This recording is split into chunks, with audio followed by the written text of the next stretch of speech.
We're gonna go ahead and call the meeting to order at, I don't have 5:01. 5:01. Okay, can all of you stand and join me for the pledge?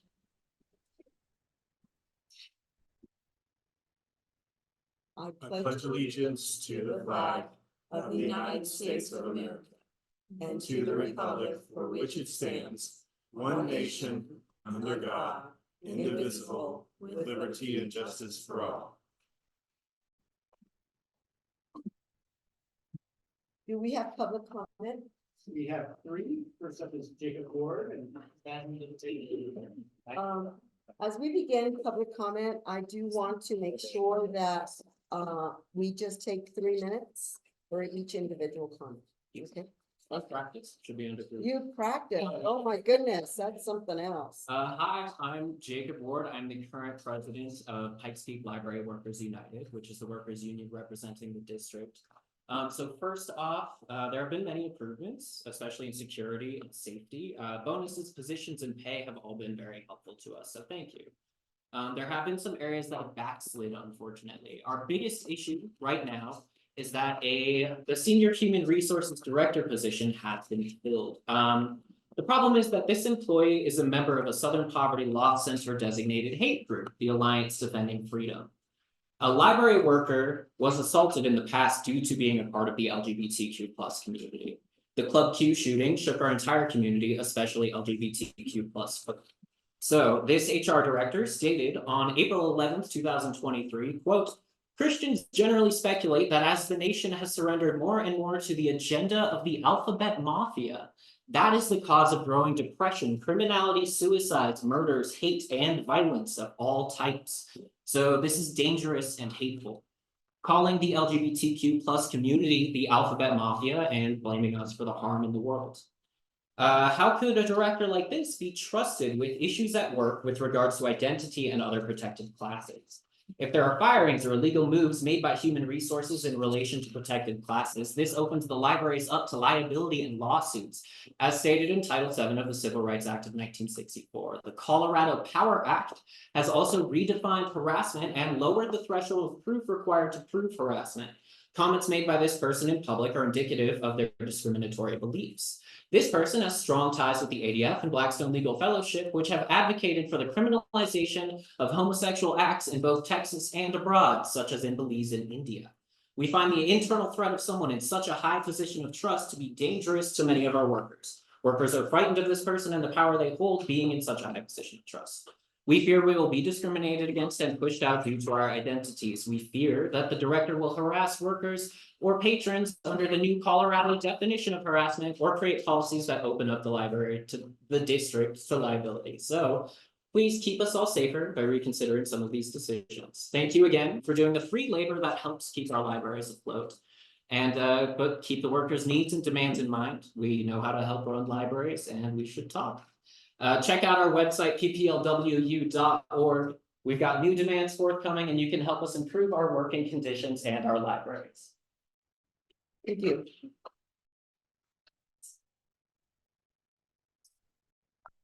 Next. Of course.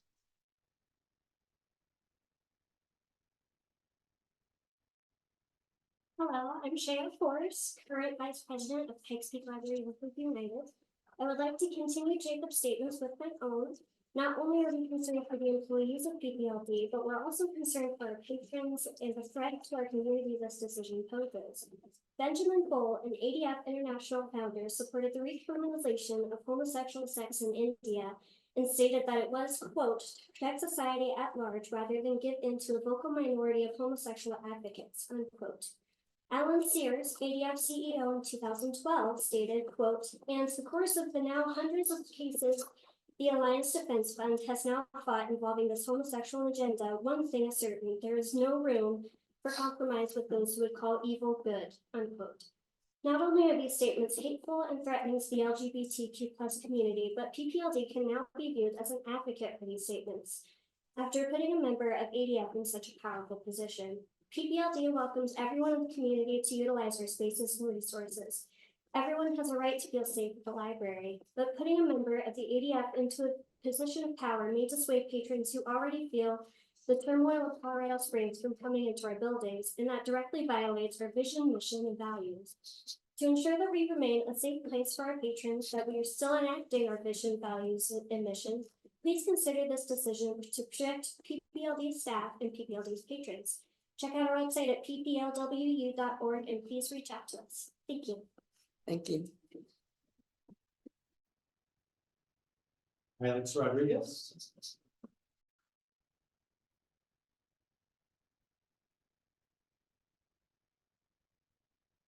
Hello, my name is Alex Rodriguez, and I want to speak to you all about the concerns raised by Pikes Peak library workers. As a patron to PPLD since I was a child and a prior PPLD staff member, I stand with the workers who presented their concerns today.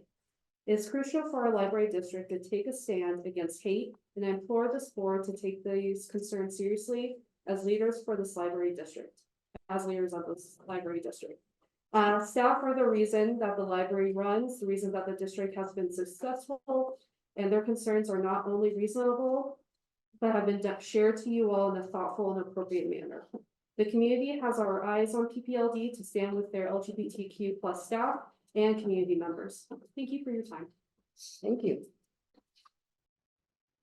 Do we have anyone else? Thus concludes the public comment portion. Okay. Next, we start with reports. Is Rita here? She's not, and I have not heard from Rita. Yeah, I hope she didn't go. I don't see any emails, but she's not here. Okay. We'll move forward. If she comes in, we'll get her report. What about Courtney with the foundation? Courtney's, unfortunately, she's not doing well. She's not here, but also, for some reason, a lot of people these days are under the weather.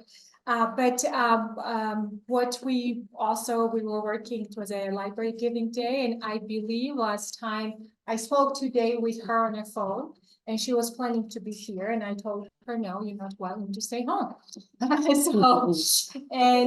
Right, and what she said that I believe we raised about roughly about $48,000 during library giving week. So that's huge success. And another story I have about that, when my husband received a text from me saying, hi, this is Teona from PPLD. It's a library giving day. So, yeah, so I think that was very successful campaign. So I want actually to thank Courtney, and also I know a lot of other individuals in communications and in many parts of the library that help, but overall, that's what's going on. So Thank you. yeah, And I did notice that the foundation sponsored part of the events we had Yes.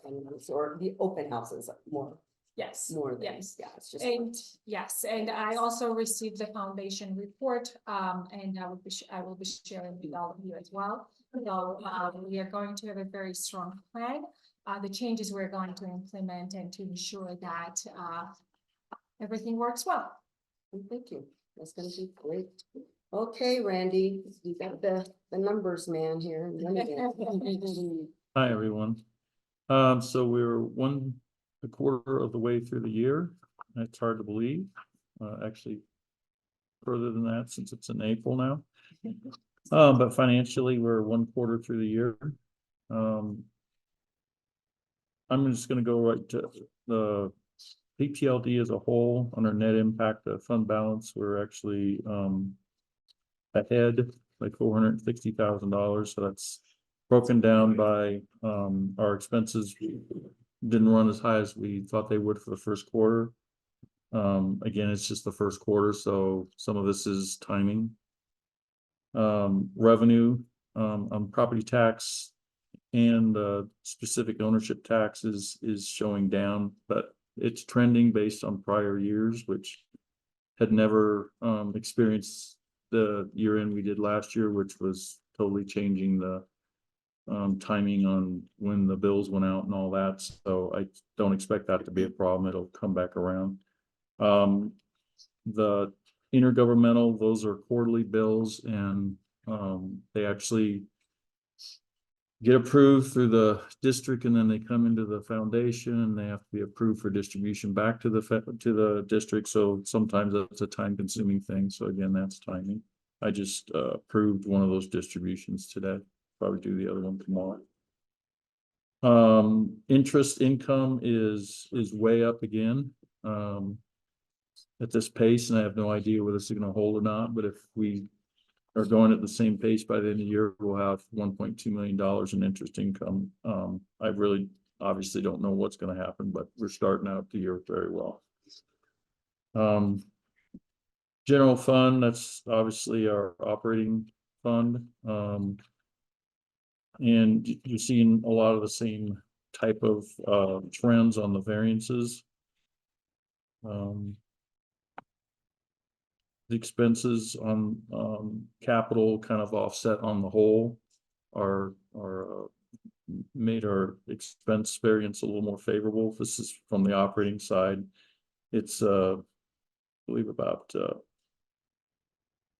$450,000 favorable, and we're down on our revenue. So this again is a lot of this is timing as far as the negative impact on fund balance. Next few sheets, I won't spend a lot of time on those, but it's going through each of the departments, showing a variance plus or minus. Collection management, showing a negative. Finance has got one. It's timing on one of the bills that was trended out over the whole year. It gets paid every year at the beginning of the year is our Munis ERP system. So again, that'll even out as the year goes on. Property tax for the capital projects is actually very close to what was budgeted. And our spending in the first quarter is always a little lighter than saying to the rest of the year, because it takes a little bit to get the funds transferred over for them to spend it. They're working, but it hasn't been coded into the right places yet on the capital side as of yet. Our insurance fund, trending on the property tax, employee contributions are pretty even to where they were as anticipating they'd be. And our spending on the insurance claims is down about $300,000 from what we were expecting. Again, that's a timing thing. You really never know when people are going to go see the doctors. I would estimate that the first quarter is probably a little heavier than maybe the second and third quarter. People tend to try to get caught up by the end of the year, and it trickles over and into the next year. So that hopefully is a indication that people are taking advantage of less costly ways of keeping their health up. We've got some great options. HR talks about it a lot. And then the last page, this is just something that I will basically track on budget adjustments as they get done throughout the year. And the last set we did was the carry forward for last year's capital and the special revenue fund, which I actually think I've spent a little time with Travis one day. He just happened to be in my office, and I said, hey, while you're here, we do have some funds sitting in a special revenue fund that basically gets rolled from year to year. So there may be some things in Fountain and a couple other areas that are branches that we have money sitting there waiting to be spent. Not that they don't have anything else to do, but I just was passing that along to him. That is it for March. Does anybody have questions? Scott, No. Karen, Angela, Debbie, any questions? Yes, no. Okay, Tammy, public services, Public services, busy. busy. They are always very busy and always doing lots of wonderful things. A couple of things to point out, as you know, the Chuck AC event happened in March, and it was an amazing event with a wonderful turnout.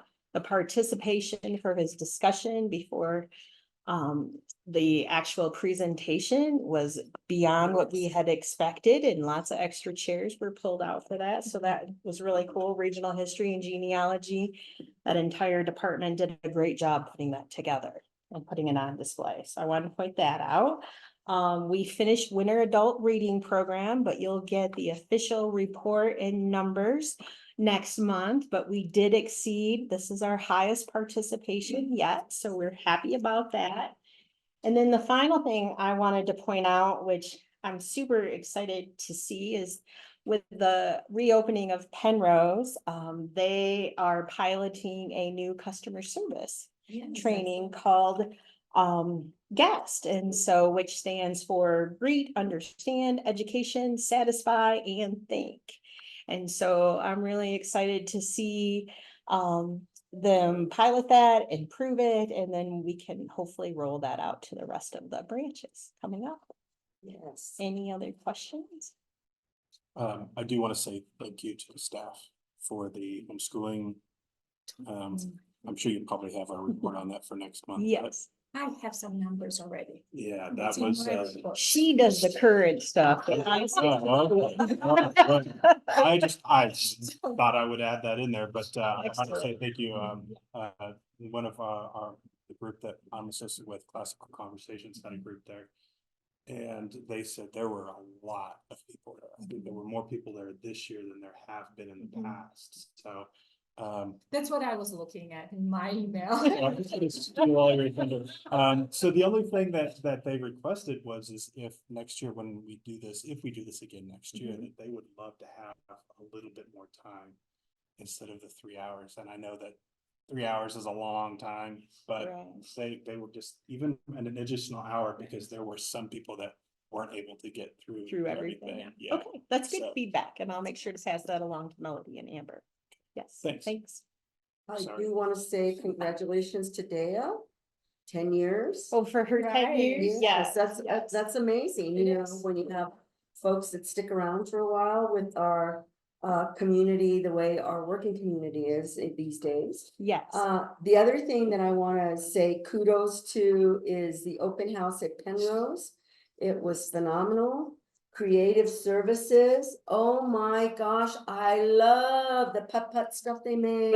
It was like, oh, why are they have so much creative juices? Did you see it? Mhm, that's Oh my awesome. gosh, it was just awesome. The library looks wonderful. Yes. Communications, you guys did an awesome job. Because I'm taking on your So you thunder. and Scott. Well, I was gonna say that we are just so happy to be part of this, or I am, I'm sure Scott feels the same way. That we're so proud of all the work that the library and the library staff does for our community, and they just, it's amazing, it's amazing. I All was of just them. like in awe at everything that I saw, so thank you. Yes, thank you. Okay, let's see who's next here. Support services reports. Does anybody have any questions for communications, facilities, human resources, IT, safety?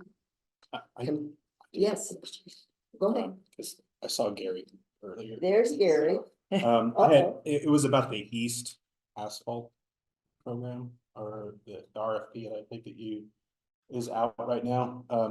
I also saw that it was an additional, 200 and some odd thousand for, was it the detention pond or retention pond that's supposed to? Well, that report was drafted prior to us meeting with the city.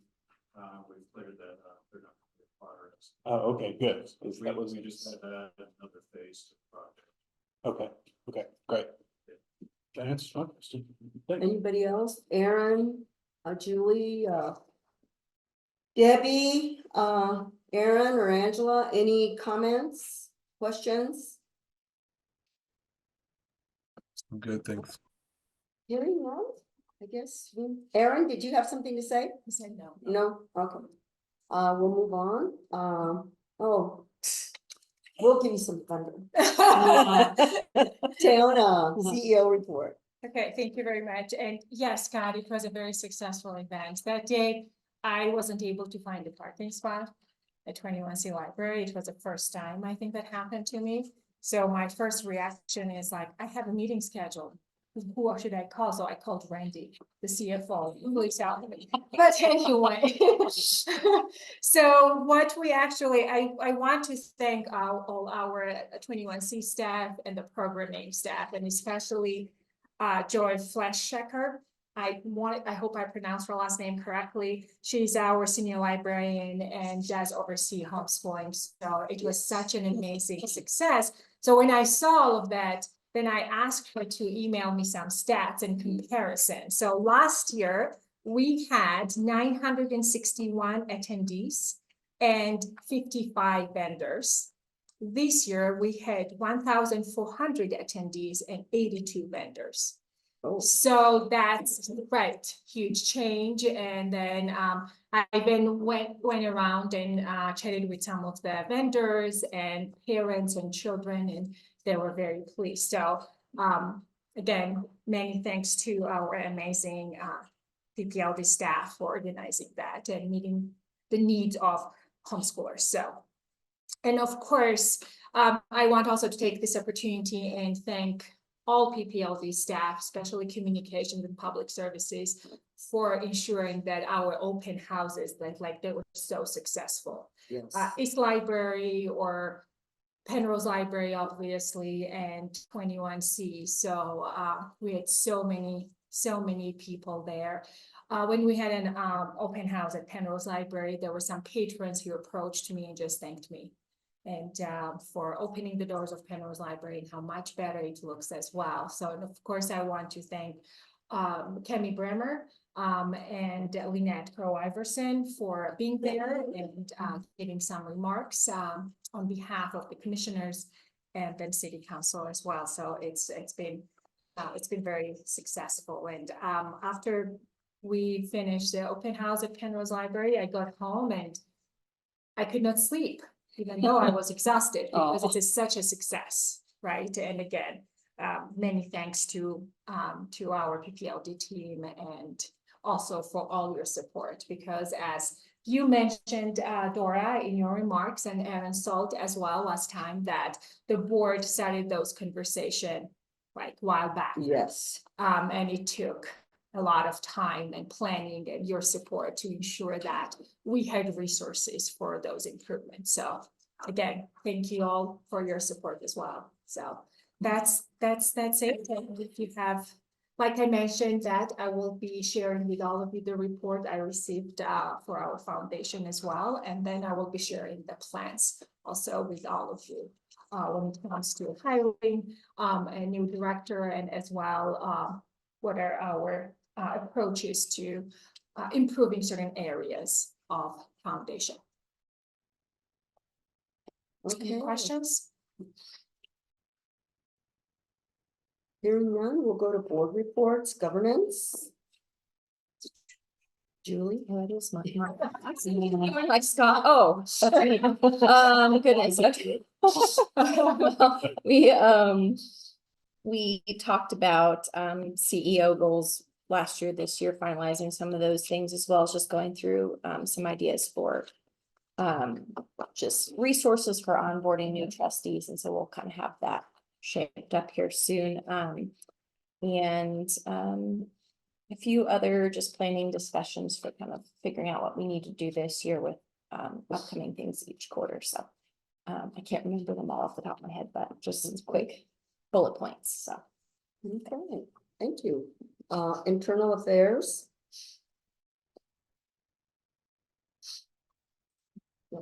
That's Yeah, sorry. Hold on one second.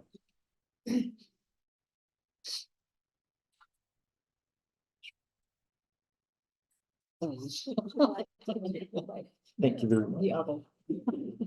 Sorry.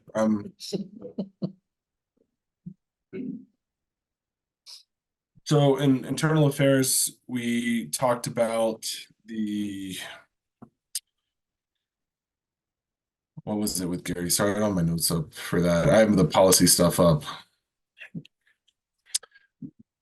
Something with Gary and Travis. We had a great conversation about it. It was elevator modernization. Oh yeah, that's what it was, the elevator. Yes. And we were gonna do carpet tiles. It's all coming back to me now. Yep, so we talked about the elevator modernization at East. And then, sorry, Gary, the thing that I was more excited about was policy updates. Mhm. Give me carpet tiles, Gary, and I'll be more excited about that, right? But they won't be embroidered with your name then. So with the policies, this should have been your board packet, and I'm just gonna go and take a few minutes to talk about this. If you recall at our board retreat back in the fall, we talked about kind of revising the way we handle board policy versus admin policy. And so kind of what we've done with internal affairs over the last two meetings was to kind of look at how we want to handle that. And so if you'll see, I've got sort of a grid laid out here. All of the items that are not in bold on there are current policies if you go to the PPLD policy website. And as we discussed previously, most of these are really admin policies, not things that fall under the board's purview. We've got a handful down at the bottom that we would eliminate as policies. Well, when I say eliminate, I mean from board policy, this would become strictly admin policy and we would no longer account for them. The ones in the other boxes, those are themed the way we kind of put them together at our last meeting and kind of created these themes buckets, if you will. And so that's what these represent. And so effectively, we would have board policy that would cover or influence how these other 7 areas are construed. I say 7. The one of them lost it. District distinct policy, the white box. Each of those are distinct policies and didn't really group with others, so they became. I grouped them on here, but they would be independent. So we're talking in the neighborhood of about 15 different board policies then that we would have that would impact the way that these other ones are. What's currently listed in each of these policies, so pick any one that you want, would likely become the admin policy. And so nothing significantly is changing in the way that these policies are written or developed in the current implementation.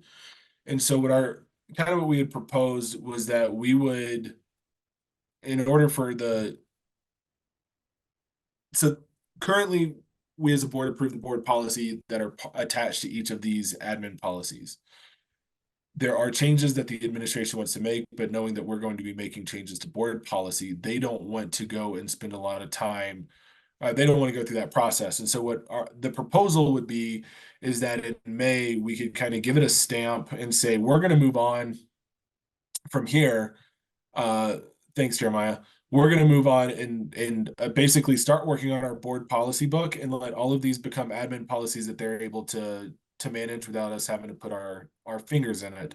Just allowing them to continue to make changes where they need to make changes, knowing that what we do as board policy at a higher level, we're going to try to keep it as much as possible in line with what's already there because this is what we've already kind of agreed to. And so we're just going to basically pull this out as an extrapolation, out one more layer to have our board policy that would then, kind of go into each of these smaller policies that would be at the admin level. And so those, just from a practical standpoint of how everything's laid out, like on the website, because it was kind of what we had talked about. So we'd have board policy section that would have these, 15 policies, whatever it is, listed as board policy books.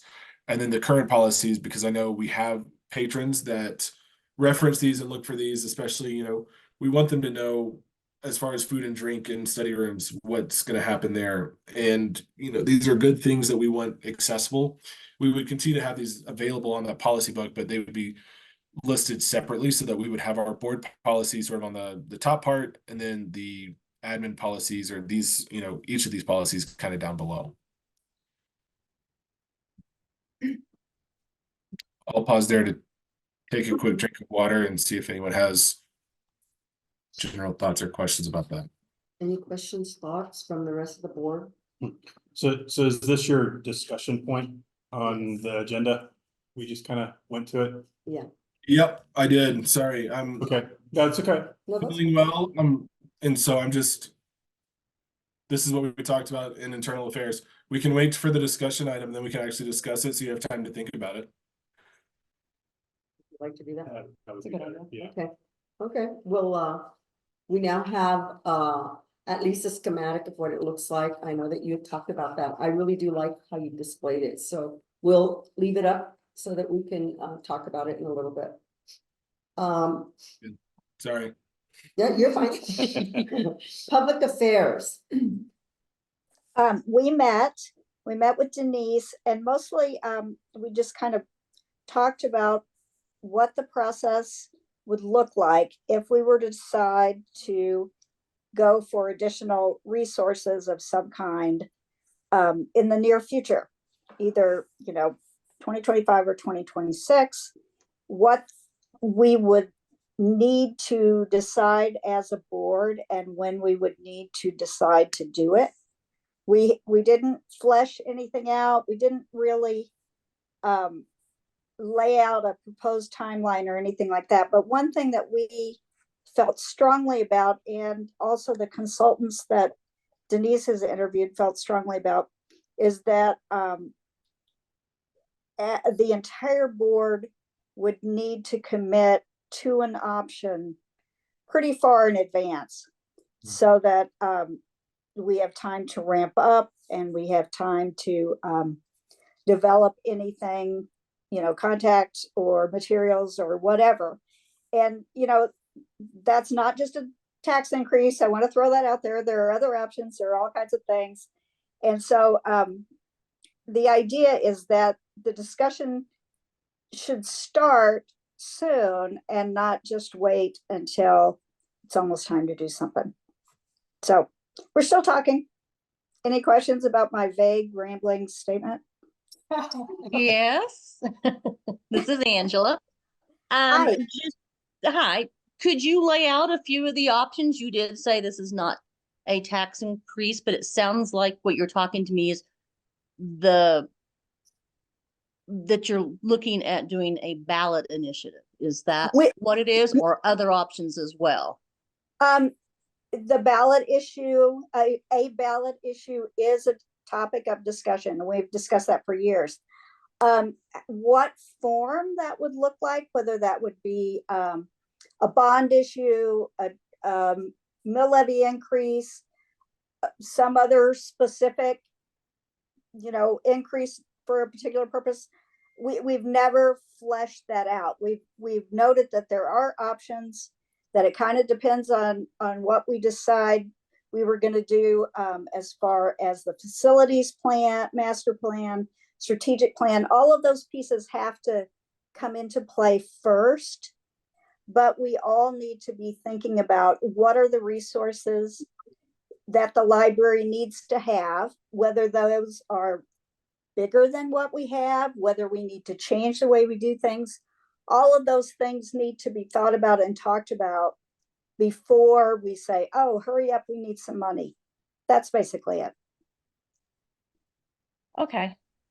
Like I said, I just want to make sure there's conversations that's really looking at data and usage and what the community wants, because especially when you go to ballot, Absolutely. you have to really be sure, and I can't say that I'm there yet because I just don't know, being as new, that there's a reasoning, and that reasoning has a direct, it just has a direct, it has to show a direct thing that the community is really supporting that.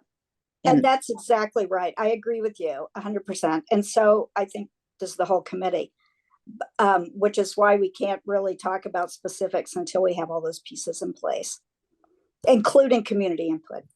Okay, thank you. Sure. And to back what Debbie set up, this is true, Rodrigo. We were looking at, this is a long term out, not this year, Right. potentially 2 years, some of which. Please don't do this.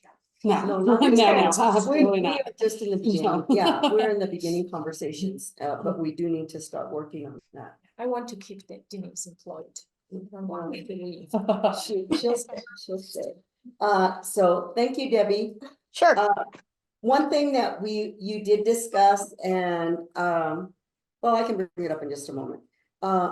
Do we have any liaisons here today? Nancy Hanjum Consulman, she won't be able to be here, today. I heard from her. I have not heard from the rest of them.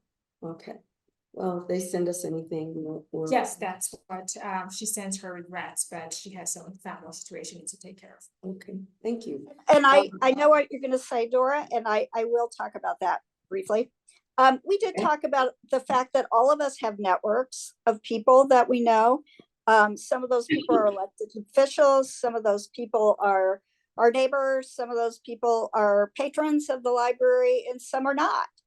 And we just thought it was important that board members keep in mind, when people ask, I know people ask me a lot, so what's going on at PPLD?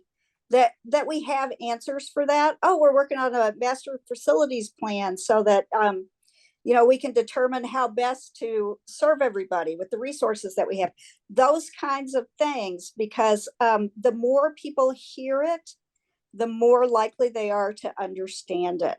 And if people can ask you questions one-on-one, like, how come you have, property taxes are going up, so don't you guys have all this money? It's a lot easier to explain to one person how the limitations work for that than it is to try to figure out how to put it on an index card and pass it out to everybody else.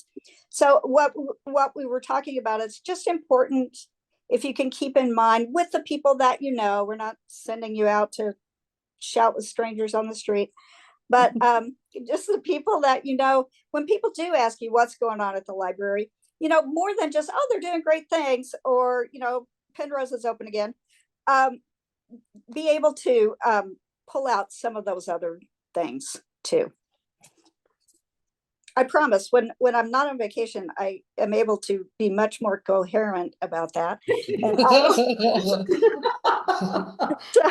that I think it was something with the total eclipse, but so we will continue to talk about that in the months to come.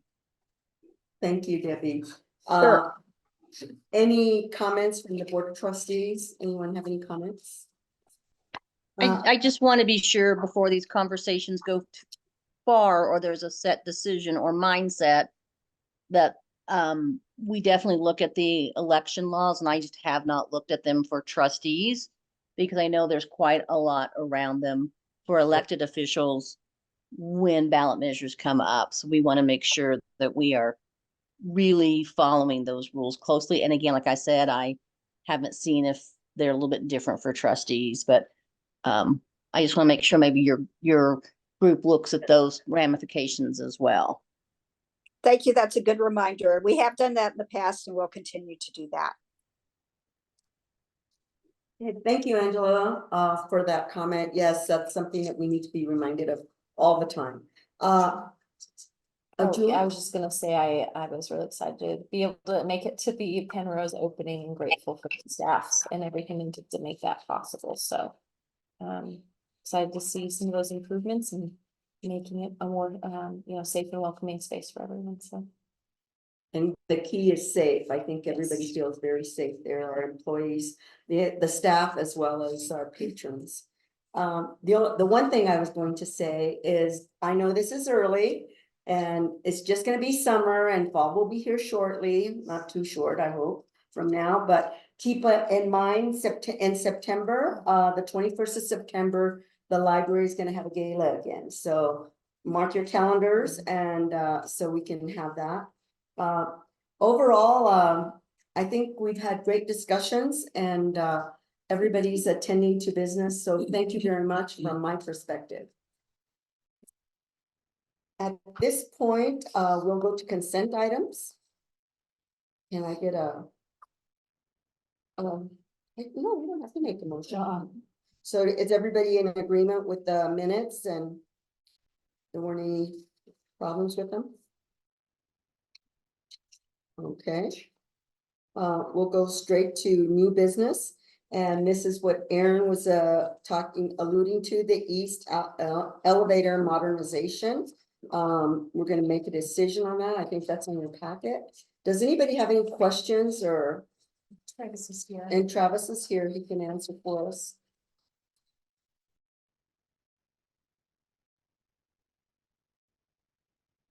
Evening, everyone. The facilities department is seeking the board's approval to move forward with East Library elevator modernization.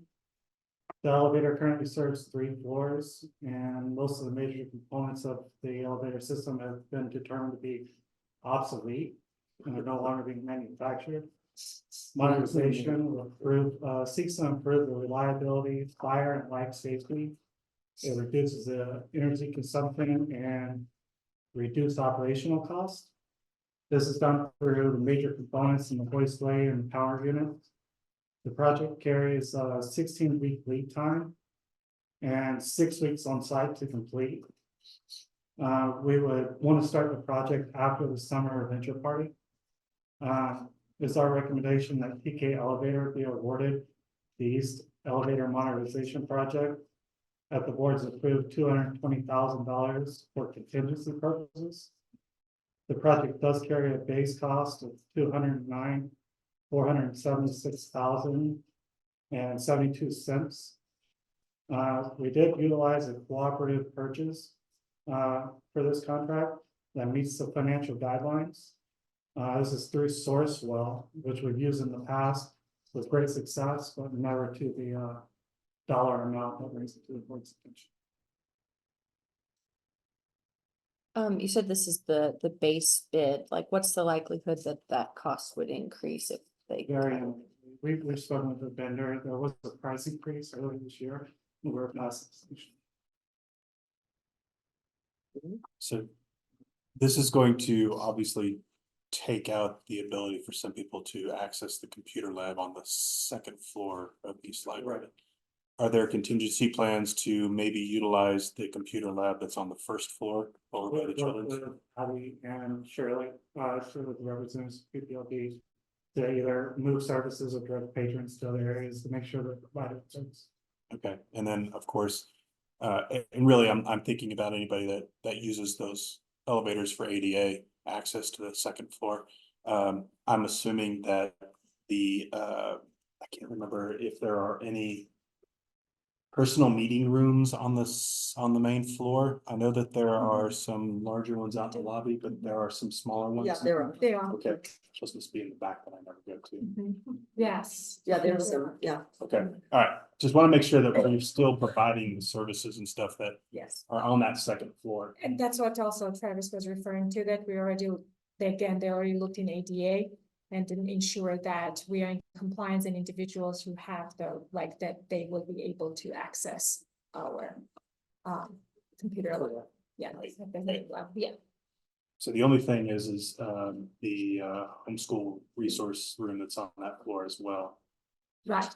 Are there plans to maybe move some of it down onto the main floor, or are we just going to leave it where it is? I think at this point, we also have different kits that schoolers use, and like if they cannot access that, or if they cannot walk stairs, we will encourage to do that, and they can also work with Joy directly. Okay. To have access to those resources. But also, again, though I witnessed personally, I was in Monument Library, that those kids, even though they don't have that there, they have kits available. So, and a lot of families use that. So there are different ways that to meet the needs of homeschoolers as well. Okay, great. Thank you both. Thank you. Anyone else have any comments or questions for Travis? If not, we need to make a decision on this. Thank you, Travis. Thank you. And thank you, Scott, for the comments, to make sure that everybody is serviced, has great service. So. I move that the Pikes Peak Library District Board of Trustees approve the East Elevator Modernization as presented. Second. Any other discussion? Hearing none, we'll take a vote. All those in favor, say aye, signify by saying aye or putting your thumb up, one of the two. Aye. Yeah, well, being on. Anyone opposed? Same sign? Hearing none, I believe this is passed, so we can get that going, get it fixed if it's, well, I know how it goes when things are not manufactured anymore. I have a house like that sometimes. And Aaron, do you want to go back to the board policies and have a little bit more discussion? Sure. Any questions or discussion? So this diagram on page 38 of the board packet is just how you're planning on grouping the policies to those categories, if you will. They're not necessarily what it's gonna look like on the website, right? Correct. Yeah, this is Okay. just sort of planning categorization. And so effectively, this has not been determined, so this is me kind of riffing. We would have a board policy on access, a board policy on public displays, a board policy on collection management, and then that way we're covering all of the things that we have board policies on. I'll put board policies on currently in quotes there since it's not, we've had that discussion, but that's sort of the method that we went around to make sure we had everything covered, the angles that the board. And so part of this discussion is, are we missing anything? Is there anything else that the board cares about and would like to have board policy around that is not represented here? And I'll be real honest with you, we are not going to be finalizing all of this stuff, next week or the next 2 months. This is going to be a long process. So you have time to think about it. This is just sort of the discussion. This is what we're planning right now. And so if there's any gaps that we see, let me know, so that we can get that addressed and start working on, filling in the gaps. But this is kind of the starting point for us, making the shift from where we currently are to doing a better job with board policy. I got you. Okay, thanks, Aaron. So essentially, you went through and pulled out policies that you thought the board should have some say in, is what you're saying, right? This isn't everything. This is what's already on the website Uh-huh. that the board has given approval for at some level already. And so that's why these are the policies. This is kind of what we talk about. Right. Like how Okay, internal and I affairs see- typically handles this. Yeah, I see you got rid of a bunch, like the eliminate ones. Yeah, And those are. Administrative, that's. those are all, okay, Yeah, I was gonna say, it's not that we're getting rid of those policies, but right. board policy shouldn't talk about bed bug guidelines. Sure, Or board right, policy I shouldn't understand talk where about you're how getting you at. use your email, right? Like those are purely administrative and operational things. And so those are things that are really not the level of policy we're talking about. So the eliminate things would be more like employee facing type policy, whereas the others would be more public facing type policies. No, it's a little, the eliminate are a little bit of both. Okay. Like personal belongings is publicly faced, but that's really purely operational. Okay. And not something the board really needs to say yay or nay on. That one we could maybe switch in, but some of these others, it's really like at such a lower level that it really doesn't make sense to try to squeeze this into a board policy. Okay. And Scott, you have a comment? Nope, I was just gonna say thanks, but nope. Okay, well, we look forward to seeing the beginning drafts. I like the groupings. I I think do it's a too. good way to look at it. Helps me understand. Yeah, it does. All right, awesome. Like I said, this is the start of the conversation, so feel free to reach out to me or Dora if you have other thoughts on this. But yeah, all right. I just want to make sure everyone was aware of the direction we're trying to take board policy and that everyone was generally good with it before we started making, actually starting to draft stuff. So as long as everyone's generally acceptable with this, then we'll count this as the general direction to go. Yep. May I Yes. ask a question? Go ahead. I think maybe Debbie wanted to say something. Debbie, do you have a question? No, Aaron's answered my question. Thanks. Oh, okay. Angela, anything you want to say?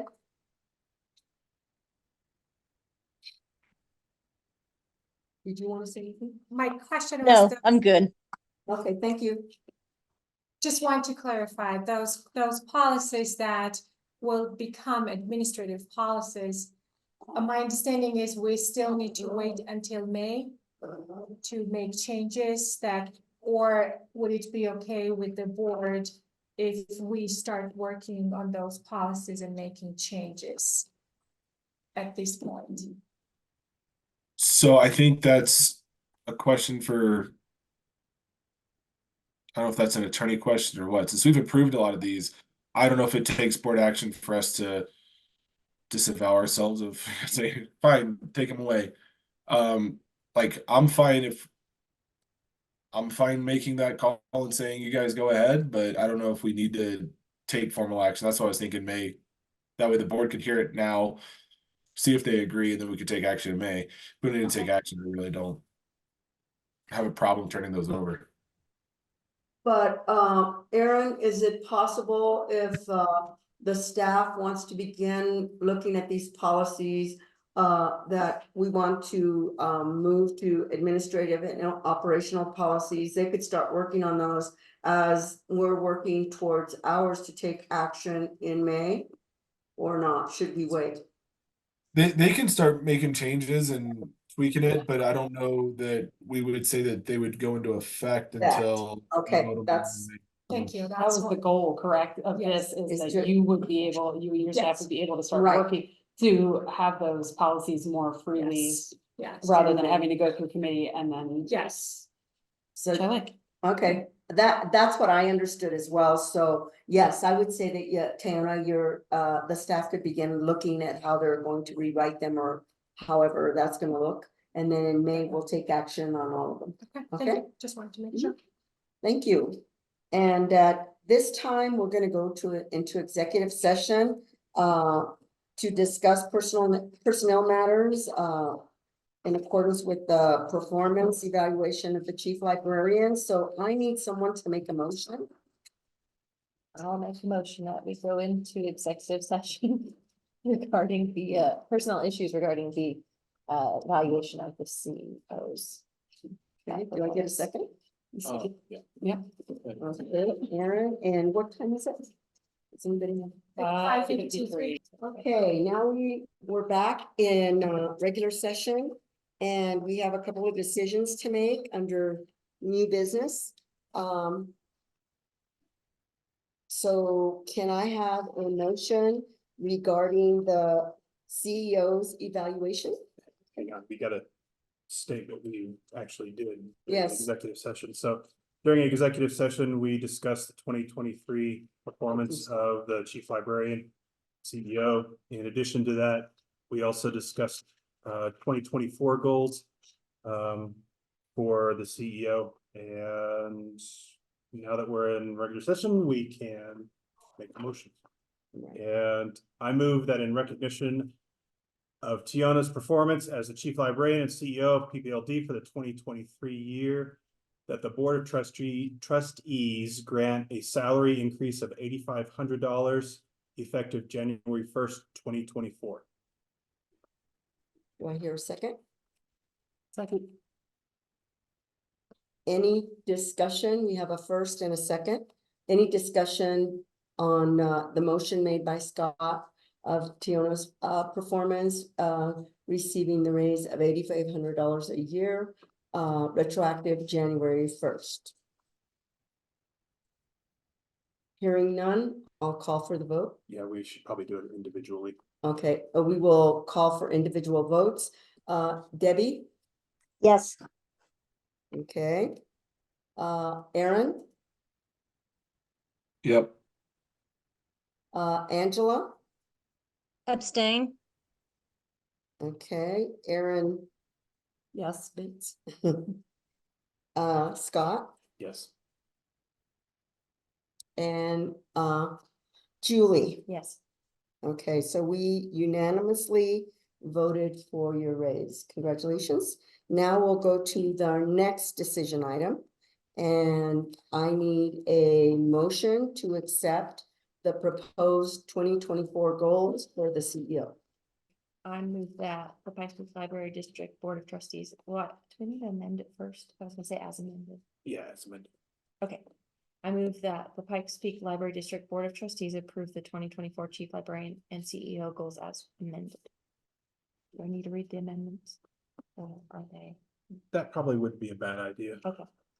So, under the proposed CEO goals for 2024, amendments were as follows.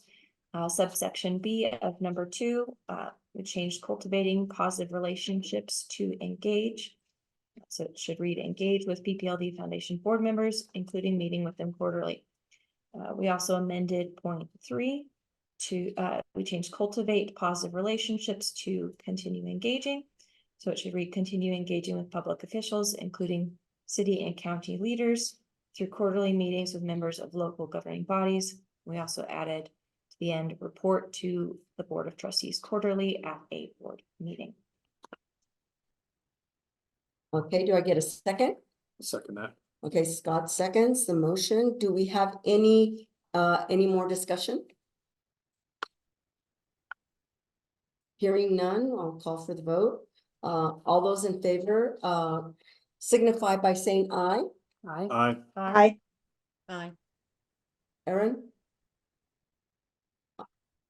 Yes, I have to say it, not on mute. Aye. Thank you. All those against the motion signify the same sign. Hearing none, the motion passes. And is there any more discussion for the evening? If not, I adjourn this meeting at 7:54.